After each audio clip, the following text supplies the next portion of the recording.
Tenía un montón de cosas en la cabeza. Sí, que es verdad. Buenas tardes. Vamos a probar primero que la voz esté centrada. Y claro, si se va volando, pues se va a ir a mitad del discurso. O sea que es mejor que no se vuele. Vamos a ello. Yo quizás voy a empezar de una manera quizás un poco filosófica, un poco, digamos, melancólica, pero creo que es lo conveniente. Cuando puse el día 12, pusimos entre todos el día 12 que empezó la campaña, el cartel ese tan grande que hay en la sede con la foto de David, empecé a recordar desde que yo entré aquí en el Partido Comunista en el año 1994, quizá 2 años antes entré en las comisiones obreras de Andalucía, en la rama de sanidad. Entonces empecé a recordar todo lo que había sucedido hasta entonces y recordar que el aprendizaje no es solamente en el colegio, no es solamente en el instituto, no es solamente en la universidad, se aprende en los bares, se aprende con la familia y se aprende en el partido. En este partido yo aprendí de los mayores del partido y quiero recordar algunos nombres. Quiero recordar algunos nombres que ya no están entre nosotros. Antoñito Jeroma, Antonio Mora, José Luis Ordiales, Manuel Campo y sobre todo Antonio Palma Monge.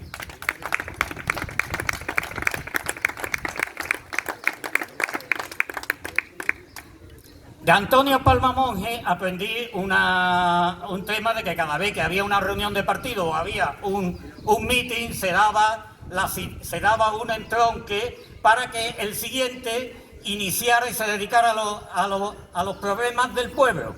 Entonces se daba un entronque internacional, nacional, autonómico, pero tranquilo que no os voy a aburrir, no os vayáis a dormir más de uno.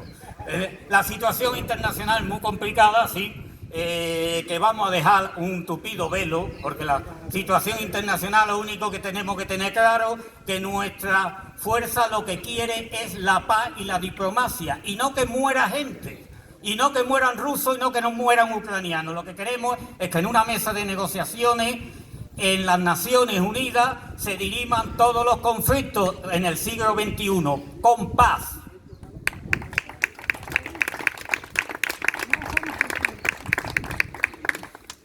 La política nuestra, de nuestra organización, y al decir nuestra organización me refiero no solo a la mía, sino toda la que ha seguido después, ha sido una política de altos y bajos. Empezamos cuando llegó la transición con Santiago Carrillo, 21 diputados, 23 diputados, hasta que llegó la época de Felipe González, en que bajamos y nos quedamos con, creo que era 4 lobitos allí en el... Y entonces empezó una primera transición del desierto. Esa transición del desierto de nuestro partido se recompuso gracias al camarada Julián Guita, que fue por las ciudades, por los pueblos de Andalucía, hablando con la gente, abriendo el Partido Comunista al exterior, porque si nos quedamos dentro, nos quedamos encerrados, no sirve para nada, hay que abrirse a la sociedad, porque los partidos están hechos para resolver los problemas de la sociedad y no para quedarse en sí mismos. Con eso se creó Convocatoria con Andalucía y un año después, creo recordar que era el año 86, se creó Izquierda Unida a nivel nacional. A partir de ahí empezó la remontada hasta el año 1996. Ya hemos puesto una subida, una bajada y una nueva remontada. En el año 1996 entró José María Aznar, fue la época del ladrillo, la época en que los albañiles iban por ahí ganando 3.000 euros en BMW, en la época en que vivíamos como queríamos y nuestra fuerza estaba bajito, bajito, bajito, bajito. Eso nos remontó. ¿Hasta cuándo nos remontó? Hasta el 2008. El 2008 llegó la crisis de la subprime a nivel nacional, la crisis del ladrillo en España, y esos albañiles que cobraban 3.000 euros pasaron a cobrar 400 euros y a ser ayudado por las mujeres, que las mujeres son una gran ayuda en este país. Y a partir de ahí en 2008, nosotros que nos creíamos que nuestro mundo era nuestro solamente, pues resulta que nacen en las plazas un movimiento, que era el movimiento 15M, y a partir de ese movimiento 15M salen otros compañeros más modernos que nosotros, que son Podemos. Podemos surgió ahí y dio un pistoletazo hacia arriba con Pablo Iglesias y nos superó. Nos superó, pero claro, esto es a nivel de los más medios, el ataque mediático de la derecha fue cercenando, y eso fue poco a poco a la baja. Fue a la baja, y entonces cuando el compañero Pablo Iglesias habló con el compañero Alberto Garzón para conformarnos todos en lo que era Unidas Podemos. Nos hemos conformado en lo que era Unidas Podemos, pero siguieron los más medios, siguieron dando leña, siguieron para abajo, y estamos en otra curva descendente. En esa curva descendente llegó ni siquiera lo arregló el entrar en el gobierno nacional, ni siquiera eso lo pudo arreglar. Y en esa curva descendente, pues llegó Pablo Iglesias a dimitir. Y entonces nos encontramos ahora en otro periodo de inflexión.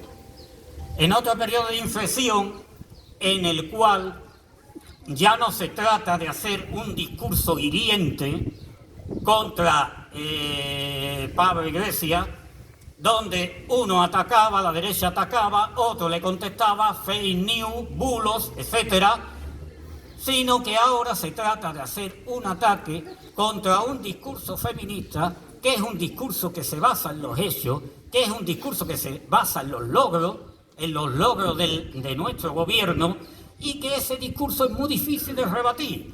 Muy difícil de rebatir por mucho que la derecha mediática, que la ultraderecha, se harte de hacer bulo y de atacar, porque la compañera Yolanda Díaz es inatacable.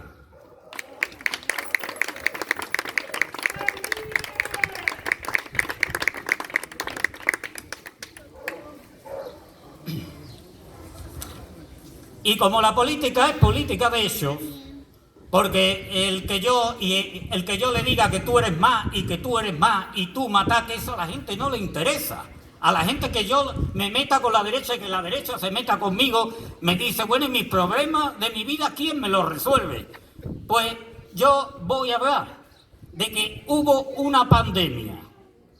Hubo una pandemia y nos tuvieron que encerrar, y ahí la garantía de la sanidad y ahí la garantía de los derechos públicos.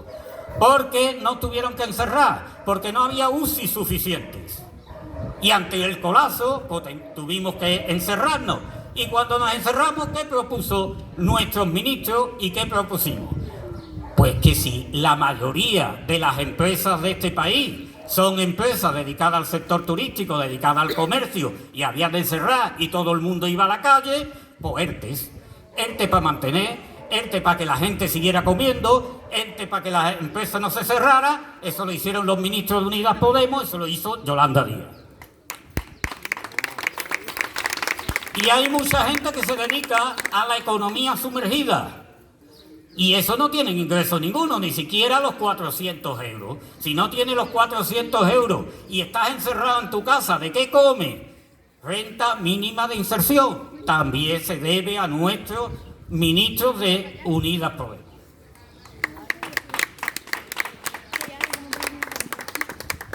Y cuando empezamos a salir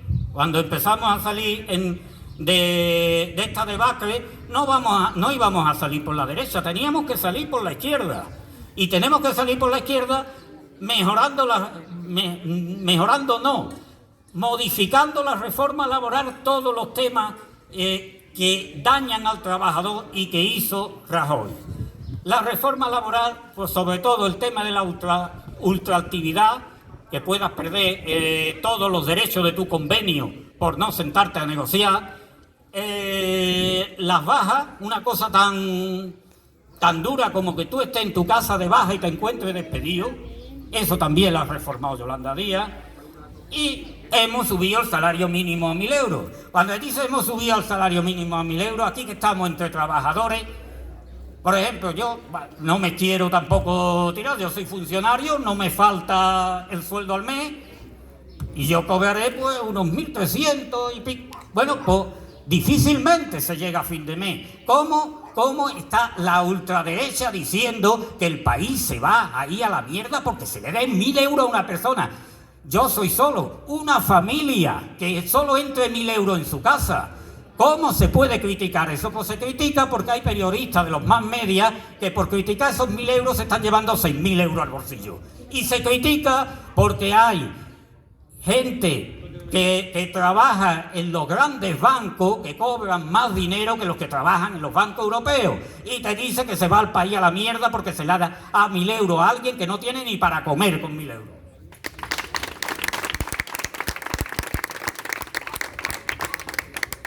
Y para no extenderme, pues los 200 euros que se ha dado por la inflación debido a la guerra de Ucrania, la primera ley de vivienda que se ha hecho y la última medida de Yolanda Díaz es poner un tope a las hipotecas que dependen del Euribor, porque hay muchas